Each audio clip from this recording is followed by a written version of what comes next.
first interactive Web3 streaming platform and the only platform that turns talent, brands, and organizations into the studio networks and streaming services of the future. It's where audiences aren't just consuming content, they're participating in it. Where talent, brands, and organizations own their audience data, relationship, and IP. Where super fans have a level of access they could only dream of. It's where comedy star Adam Waheed is pioneering a new kind of entertainment network where the members will be able to connect and create with him in ways they never have before. Fireside will be the place for him to build his own network and Web3 streaming service. Fireside Web3 is completely consumerized, so no one knows they're even leveraging an NFT. And now major brands and broadcasters are approaching Fireside to power their next-gen streaming. We're taking traditional viewing beyond with a CTV app preloaded on every smart TV. So over 500 million in reach overnight that solidifies our position in the market as shaping the future. Imagine watching a live cook-along show with your favorite chefs simultaneously on your TV and your phone, where you can interact with them in real time and even show them what you're cooking from the palm of your hand. The future of entertainment is building your own empire. The future of entertainment is Fireside. Well, that certainly looks interesting. So now please welcome to the stage Mark, Doug, and Falon.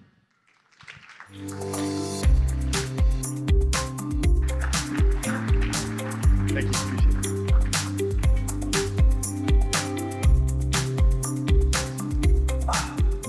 Well, first off, thank you for inviting us today to talk about the future of media and entertainment across Web3 and the metaverse. A lot of discussion around Web3, the metaverse.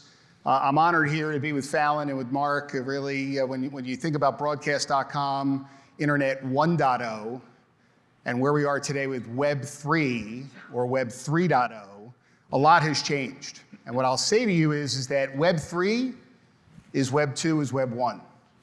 It's an enhanced environment. It's new experiences, it's ways to live across digital and physical. And more importantly, it's about empowerment. And what Fireside has developed is the future of media.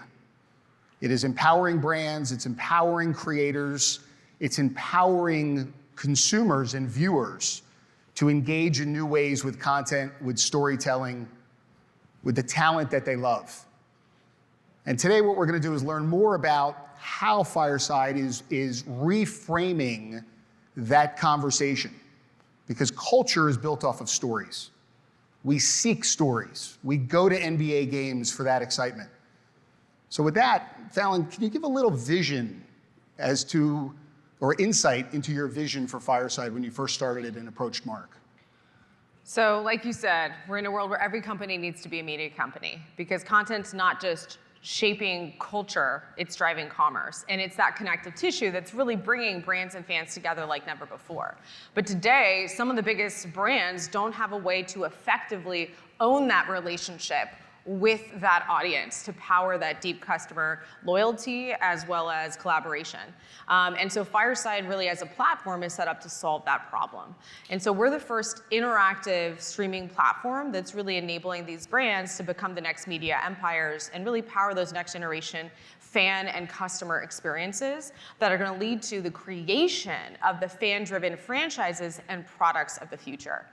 We have over 2 billion in reach of industry-first networks that are launching. These are major brands that we all know and love, as well as IP owners and direct-to-consumer businesses that really see not so much content itself as the way to build a relationship, but more so through the interactivity and connectivity of those customers, be able to have that content be a byproduct of deepening that relationship. And in terms of the relationship, can you talk a little bit about the tools that Fireside has developed and how those tools are being utilized by brands? So we have two core product pillars of our platform. The first is what we call our virtual content studio. That's like a power of a production studio on an app on any device. It enables you to create these audio video shows with audiences, also distribute it wherever they live today, whether it's simulcasted to social, streamed, or distributed as a podcast. And what we do is we act as a hook to help bring those audiences from those platforms you do not own today into an environment in which you can now deepen the relationship, bring them through a journey, and ultimately lead to more commerce. On the other side of that, we have the network as a service side. So these are the Web3 enabled memberships that really For example, from a brand perspective, there's brands out there, like recently I purchased a product from L'Oreal at a pharmacy 3 days ago. L'Oreal has no idea that I actually am a customer. And so they actually don't own that relationship directly with me, but they certainly do have my loyalty. And so now we're enabling brands like them to actually be able to centralize those loyal customers and offer a new sort of membership experience that enables me as a very loyal fan of their products to now be able to sample products before they come on the market, be able to have input over new products that they're creating, be able to now perhaps get casted as a part of the next set of commercials that they're doing. So really enabling them to now deepen that relationship in all these new ways with someone like me that they already am a fan of, but they can now take it to that next level and ultimately create those products that are going to be the next big hits for their portfolio. So Mark, broadcast.com, highly disruptive back in the early days of the internet, really changed the face. And what I would say is, that was the flashpoint that has now taken us into this world of OTT. I mean, even when you look today, right, your vision back then and where we are today, it took 20 years, unfortunately, for old media to recognize what was new.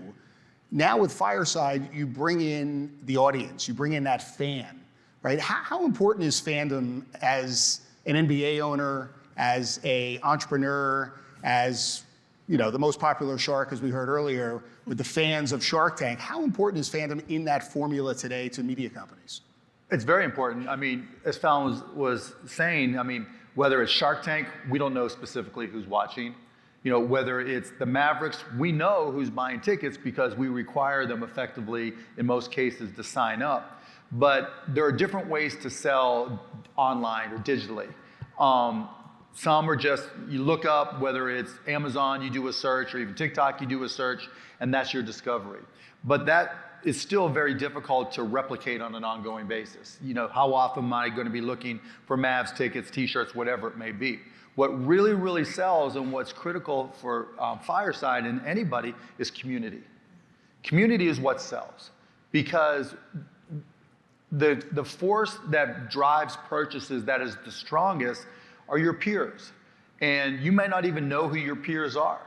But what Fireside does that's different, it allows broadcasters to be more interactive. And when you say interactive, people kind of roll their eyes because interactive has been around for a while. You could email somebody while you're watching something. You could go online and make a comment. You could tweet, or go on Instagram or go on TikTok and do a reply video. But it's still just one person at a time.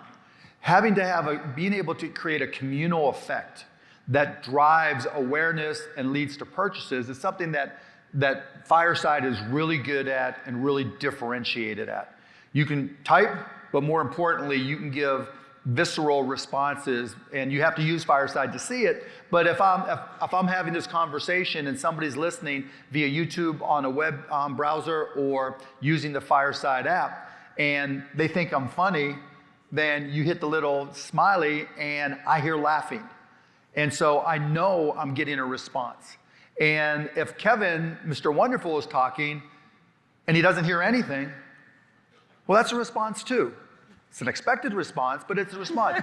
And so that's the community element that Fireside drives as a platform that isn't readily available anywhere else.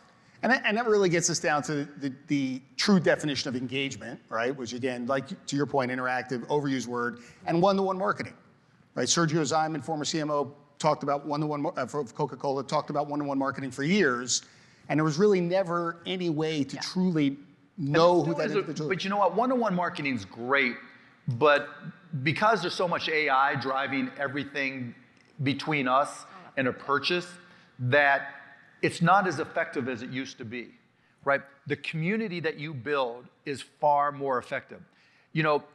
Every kid is a brand. Anybody who has teenagers who's ever tried to take a picture for Instagram with them in it and hasn't been yelled at, you're one lucky parent.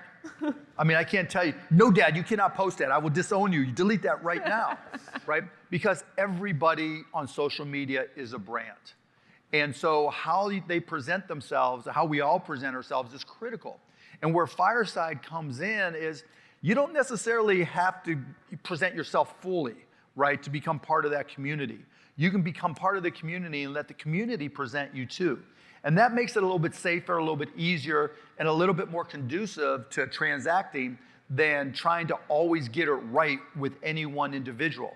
Because, again, on Instagram and then on TikTok, we really make an effort to show who we are. And it's really hard to go one-on-one to try to convert that into a sale. Got it. So, Falon, in terms of that idea that everyone is a brand, right? Yeah. Creators are brands, you're working with major brands. How are you enabling that brand to fan relationship and that dialogue between audience to the point that they're participating in that content? So I'll give you an example of actually a network that recently launched. It's Tyler Henry's collective. And he's got a global fandom. He's got a Netflix series, an E-series, but he's never toured globally.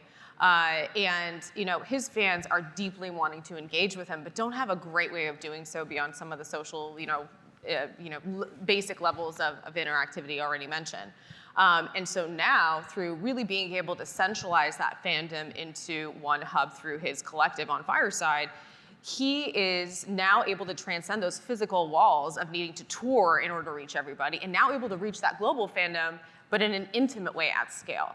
And so now, instead of paying, they're also still paying $150 to go to his live show when he's in town, but now for that amount, they're able to also, build a relationship with him and connect with him on a far more frequent basis. They get to not just get early access to tickets or new products, but get to be a part of his book club, a part of his celebrity readings, be connecting with him in a variety of ways. He goes live behind the scenes in the green room when he does do his US tours and just connects with his fans. And so it's completely changing that level of intimacy that before was very kind of commoditized and now is taking it to that next level. And together, it's going to evolve into so many other things. And he's really now building that community with the community versus it just being a one-way experience where sometimes he's posting here and there, and now he's deepening that relationship over time. So what's sort of powering that are a few different aspects. These are consumerized sort of NFT-powered memberships and subscriptions. That's just a part of the infrastructure. To a user, it's just a membership. They never see any of that aspect. But the benefit of that technology is it allows us to deliver on our promise of ownership. And if we go away as a platform, these brands are going to own their relationship with their audience through the blockchain. The second piece is something that we've patented that we call token-gated streaming. It's where owners of these networks and creators of content can actually gate individual pieces of content based on levels of access and participation in relation to that membership tier that a user has bought into that they have designed and defined. And the other exciting aspect is the new business models that it does unlock, where phase one of launching Fireside Networks, actually launching the fan club and giving, or the loyalty program, and really giving those super fans that level of access and ownership and exclusivity that they're buying into. That's analogous to a personal seat license model, where you have a limited set of seats in your virtual stadium. I, as a super fan, can own that seat. I can still pay my season pass, rent it, resell it, but those proceeds are then used to actually grow that community in a way that makes sense for that overall brand. So those are all the different aspects that help power that experience. I'll give one more example from an IP owner perspective.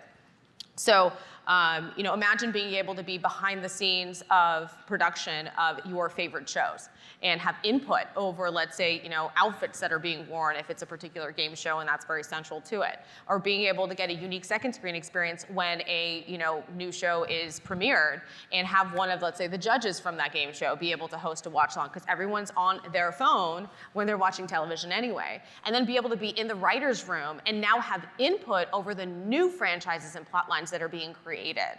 I mean, that's a level of access that's a dream for many people, and is really the future of content as well, where fans are really shaping, the future franchises that are being created. So that really takes us into this topic of today, which is this trillion-dollar business opportunity around Web3 and the metaverse. And the idea, again, Mark, going back to you, broadcast.com, tethered to a PC in my bedroom. Web3, mobile phone. It's all about mobile. It's all about the content, the community, the commerce that sits inside this device. And my view is, look, Steve Jobs did two things to us. One is he Pavloved us. Every time we get an alert on our phone, what do? We slide, we tap, we consume. Pavlov's dog, behavioral economics, right? And you can trigger somebody to want to buy something or to buy something based on, to your point, the influence and the community that's there, where I'm watching Shark Tank and I really like that Scrub Daddy, and what am I gonna do? I'm gonna buy the Scrub Daddy, right? And instant gratification, which is the second thing, is he removed the friction for commerce. When you look at the tools that Fireside's providing and the way in which we engage with content, how content really drives commerce, right? And then even more so when I'm at a Mavs game, right? And I have my phone there and I'm getting enhanced content from the floor. Aren't I going deeper with my fandom? You're getting data, I understand the beer consumption, I understand. Yeah, it just depends, right? Because attachment obviously sells. The more you're attached you are to a product, a brand, an individual, a community, the more you want people around you to know about that attachment. Because as brands, again, we want to tell people the brands we like, and we avoid the brands that we don't like. And so in terms of Web3, it's just a dumb term. I mean, it really, really is. I hate, didn't get a lot of response there, but it is. And it gives some clarification from Web 1, Web 2, Web 3, but Web 3 people think metaverse. Everything's the metaverse. Nothing's the metaverse. And what you get from Facebook in VR goggles is going to be different than what you get via a phone, right? So in terms of how we build communities to leverage, that's what's critical. And where the technology takes us from there, that's what's critical. Yeah. I don't think we've seen the final destination in terms of digital communities yet. Because there's a lot of work to be done in terms of relative standing within the community. Sure. Right, because when people get together, you go back to Second Life, you go back to all the early, on digital communities, it always comes down to 50 or 100 or 1,000 people that just dominate it and force everybody else out. And the same thing happens with metaverse now. With Fireside, it's more driven by, I don't want to say by the brand, by the influencer, by the person behind it and the community they build. And we create the tools for them that make that community, that allow them to make that community stronger. And that's the key, because when you hear, okay, so-and-so is going into the metaverse, and then you realize, okay, they're playing poker, some 7-card stud, and that's it. And there's nobody else there. And you try to get some community, and yeah, there's some people dressed as dogs and puppies, and they're connecting, and that's all great, nothing wrong with that. But how do you get to scale? And by aggregating all these different communities and letting the communities speak and connect for themselves, that's how you get to scale. By trying to have one broad metaverse, and it's going to fail, because you can't connect them. There's no TCP/IP. There's no layers of networking that gives some commonality to allow everybody to connect, and so it's going to be near impossible. So again, by having a platform, that's why I got so excited. One of the reasons I got so excited about Fireside, when you have a platform that is modifiable, adaptable. You can try things as a brand, from commerce to community, and then by aggregating, you get a lot further. There's a reason why TikTok is done so well, because people go to TikTok. You don't hear people go to I'm going to Charlie Amelio, right? They go to TikTok, they've aggregated, right? And so they enjoy certain brands, and then the algorithm takes it from there. Fireside gives the brands the chance to take more control while building community, and I think that's critically important, and I think it's also why the metaverse is going to be a great future technology. The metaverse is about 5 years away from being 5 years away, and it always will be 5 years away from being 5 years away. There's the quote of the day right there. I mean, there's also a lot of we tried to go in the metaverse, remember that and it took the browser down. Yeah. Like, it just couldn't even handle it. So the technology is getting there, but not for a while. Falon, in terms of the community aspect of it, really Fireside, off of that, can you talk a little bit about the shoppable commerce and kind of where you're heading there? Because every brand, every creator, you look at Mr. Beast, right? Yeah. I went out there, he popped up 1,800 burger stores overnight, and it was larger than McDonald's for a moment. and everybody's just rushed to it. It's a social moment, it's a cultural moment, right? There's scarcity there, and you want to be in it, especially from a look at me to my social friends. I got one of those. Mr. Beast? Yeah, Yeah, Mr. Beast. Mr. Beast, yeah. Yeah. So, and the shoppability of where Fireside is headed is a large part of your business model in terms of that engagement. I mean, what we're really talking about is just building a franchise, right? So you've now built the community, you're now deepening the relationship, maybe you're selling some merch, and now you start to look at, well, what else does my audience want? What are other opportunities to build out more of the franchise and the commerce aspect too? And the way that we look at it is that it's just a marketplace that's overlaid on top of the actual, interactive and consumption experience, where I could, watch that chef cook a recipe from that cookbook. I can buy his cookbook in one tap. I could, bid on a membership for his network. I can, make it really easy to engage in commerce. I mean, we're already on our phone. How many people are on their phones when they're watching anything on their television or streaming platform? I mean, there we go, right? We all are. I mean, that's where the majority of commerce gets done, on your phone while you're watching something.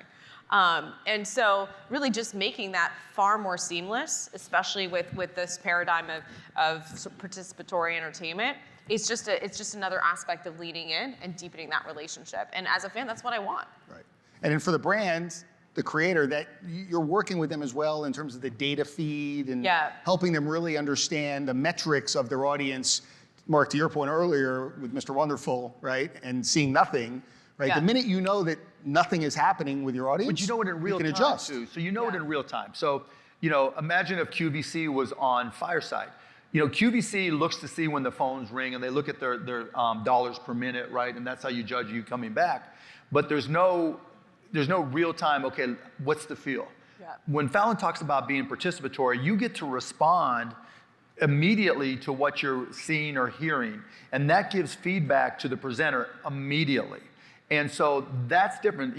The best example is if you're a comedian and you're doing a podcast or you're doing a live stream, you have no idea if anybody's laughing.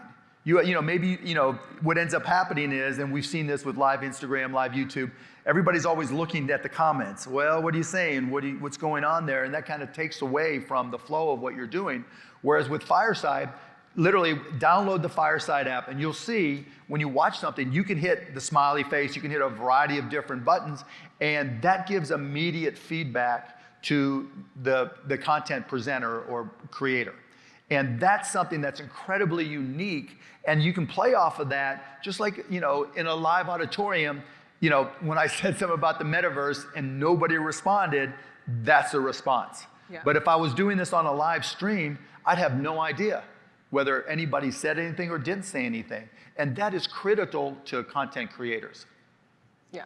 Really also is an opportunity from a gamification standpoint in terms of how young people are engaging with content, right, with the smiley faces, right, and other things, which then leads us into loyalty. I mean, Starbucks recently shifted their entire loyalty program into a on-chain loyalty program, right? Nike has recently launched .swoosh with their Web3, dare I say, platform, right? And you see more brands moving into loyalty that is on-chain, that is tradable. I have to assume that that's also a large part of community building for you, is how does the fan get rewarded for not only their engagement with the show, but then also promoting the show to their community. Yeah. And then it becomes a self-fulfilling, if you will, network effect. Yeah, the flywheel. Yeah, so I mean, this is exactly the kind of analytics that we are also providing to all of our network partners. They're able to understand, which of their, whether it's members or people are at different levels of the fandom, they're able to actually get insight on how they're reacting and contributing or driving tune-in or driving revenue at all those different levels and on a per content level too. And then they can also gate the levels of participation to maybe convert some of those less engaged people for certain pieces of content or for certain experiences, I should say, and for others, maybe reward them with additional benefits. So, I mean, but it all comes down to having the data to do it, and we uniquely are positioned to to do that because we understand people are reacting to the content, to those experiences as it's also being recorded live. And those insights don't just inform what to create next or the conversations and discussions to have, but it also informs, product creation and gamification and benefit and experience, creation. And then over time, as we get into, dare I say, AI or better intelligence, that which I respond to, I'm now going to get something back that's more personalized for me based on my response, which is going to take me deeper down that awareness to action or transaction funnel and increasing the results, the sales results, the amount of time I watch. Yeah. What happens with ChatGPT and large learning models is going to be insane, right? Because we call it as if there's one model there. There's going to be unlimited models, and what feeds it is going to be critical. And the latency, how soon is the information updated, so and there's just so many elements that are involved. There's going to be, shows and media related to ChatGPT and how to ask questions, and there'll be so many opportunities there for us because anything that benefits from better connectivity with a user is going to benefit from Fireside. But yeah, it's going to be a wild, wild west over the next 10 years because what we're seeing with ChatGPT 3.5, there's going to be 10 different competitors. They're all going to say they're smarter. None of them will be. All the ChatGPTs will start talking to each other and ripping on each other. ChatGPT will start his own Twitter, and then GPT Elon will buy it. It's going to be a shit show. Will we see an NBA coach that is a ChatGPT enabled coach?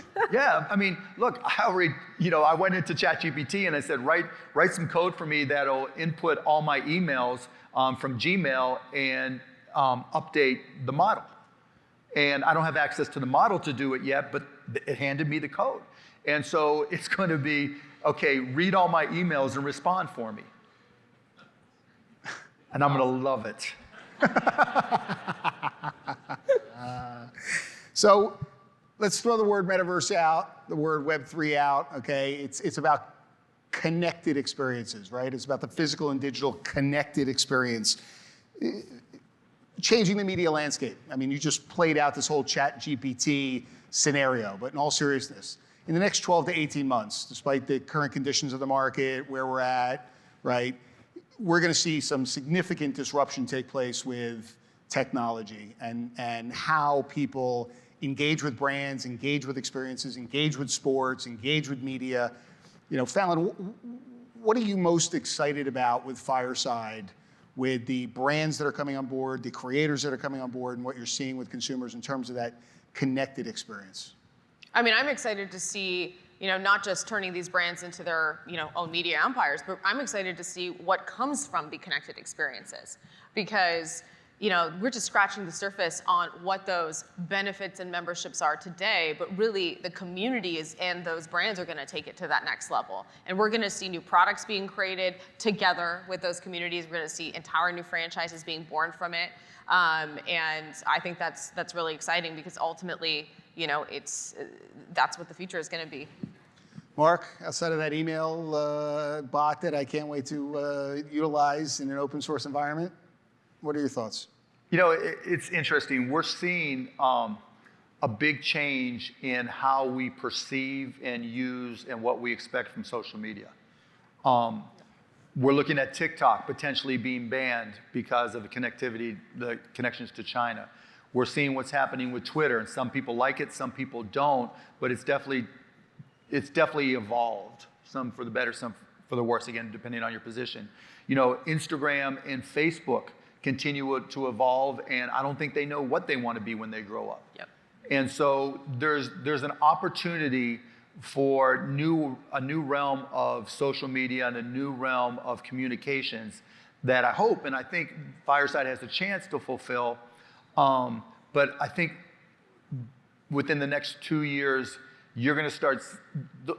I think there'll be a new form of social media that starts to peep its head up, that starts to get some traction, because we're tired of the media that we use for our lives having the personality of the people or country that controls it. Yep. And I think that's a real downside that somebody will be innovative enough, and hopefully it's us, to overcome. Amazing. Well, I'm looking forward to that. I'm told we're out of time. I want to thank Falon and Mark guys. for engaging conversation and all of you.